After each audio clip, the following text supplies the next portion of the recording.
The shark in Jaws and all subsequent editions is always called Bruce. And the reason he was called Bruce is because Stephen named him that after his lawyer, Bruce Raymer. That's a much maligned shark, and I'm kind of responsible for creating a lot of the bad mouthing about the shark, because the shark was frustrating. It didn't really work all the time. It didn't work hardly at all. I remember in particular being on our barge watching the first shark test, at which time the shark simply sank to the bottom of Nantucket Sound, and we felt that our careers in motion pictures had gone with it. Frogmen were delegated to recover it and bring it back to the surface. Everything that could go wrong with a shark went wrong with the various sharks, the various types, head, fin, tails. The ocean was so brutal on the mechanics. All the pneumatic tubes, all of that special equipment was being dashed and brutalized by the ocean every day. There were all these radio mics all over the island. Were, you know, the universal radio mics. So wherever you were on the island, you could hear the radio mics. And they were always saying, the shark is not working, the shark is not working, repeat, the shark is not working. No matter where you were, and for months. We just waited around. We just waited and waited and waited. And I remember every day, about the 50th or 60th day of shooting, the crew would come over to me, and they'd all ask me during the day, when are we going to be done with this movie? And I would honestly say to them, with complete sympathy for the question, I don't know. I don't know when we're going to finish this movie. We could finish it if I get fired and dragged off the movie, then somebody else could come in and finish it quickly. Maybe they'll shut us down. Show me the way to go home. I'm tired and I want to go to bed. I had a little drink about an hour ago and I got right to my head. And I remember how we got tears in our eyes when we sang the song, Show Me the Way to Go Home. I'm tired and I want to go to bed, which is sung in the film by the three principals. I remember looking around at Charlesie, the script girl, and other people on the set with tears in their eyes, not because it was a sweet, emotional scene. That had become their mantra. That's all they could think about, was what was home like, and they missed their kids, and they missed their backyards, and they missed their, their families and their lifestyles, and in a sense, that's why I always saw myself in the negative. I saw myself as James Cagney in Mr. Roberts, not letting the shore, the crew, get to shore. Now, by the way, the crew did get to shore. They got to shore every Sunday that we had off. We shot 6-day weeks, but I never left the island. And the reason I never left the island in all those 7 months of shooting on Martha's Vineyard was because if I left the island, I was certain I would never come back. The delays in the ocean and the fact that we'd been on the island for 4 or 5 months now, we're all getting a little strange.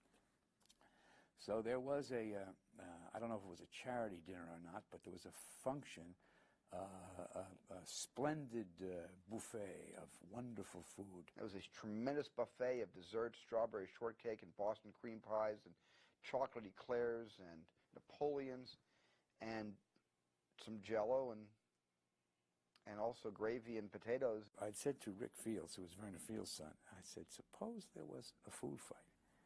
And he said, what do you mean? I said, well, just start throwing some food.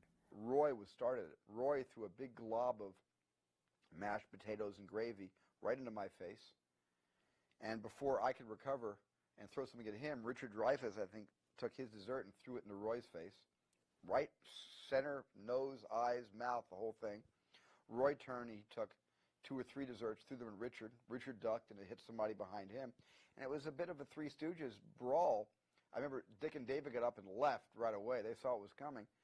And in about 30 seconds, we were actually standing, hurling food at each other. And before, it was a melee after that.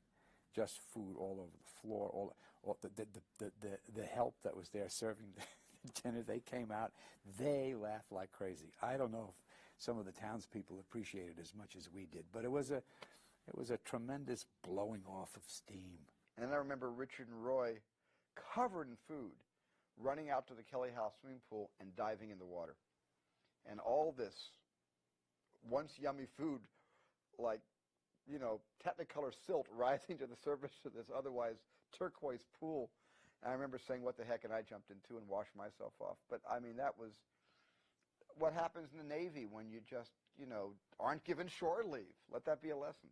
The decision to continue filming Jaws was a very shaky one. Our technical people, what Steven Spielberg was fond of calling our special defects department, wanted us to stop so they could perfect it. Dick and I, battle-scarred veterans of the movie wars, knew that you never take the film out of the camera because they may never let you put it back in, particularly with a movie like this. Even if we got 1/16 of a page of script a day, you kept moving. Stephen at one point considered moving our whole crew to the Bahamas where the waters were tranquil and everything, and we weren't in favor of that. Just keep shooting. Keep shooting and make do with what you've got. This whole system with the barrels, that kept the shark alive. I mean, when those barrels came up, the shark was there. And that really saved us. It saved us, or we'd still be there waiting for the shark to work, really. Finally, after all this, I mean, it was maybe September, that we got the shark to raise out of the water. And that was that one shot with the Roy Scheider, you know. And it just barely worked. Okay. Good blood. And action, Roy. Slow ahead. I can go slow ahead. You ought to come down and ladle some of this shit.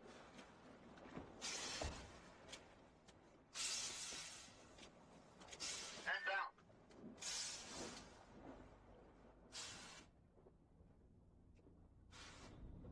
And cut. And then one day, you heard this. The shark is working. Repeat, the shark is working. The shark worked well enough that we, for a while there, had the biggest hit of all time. So I really owe the shark a lot more than I want to take away from it right now.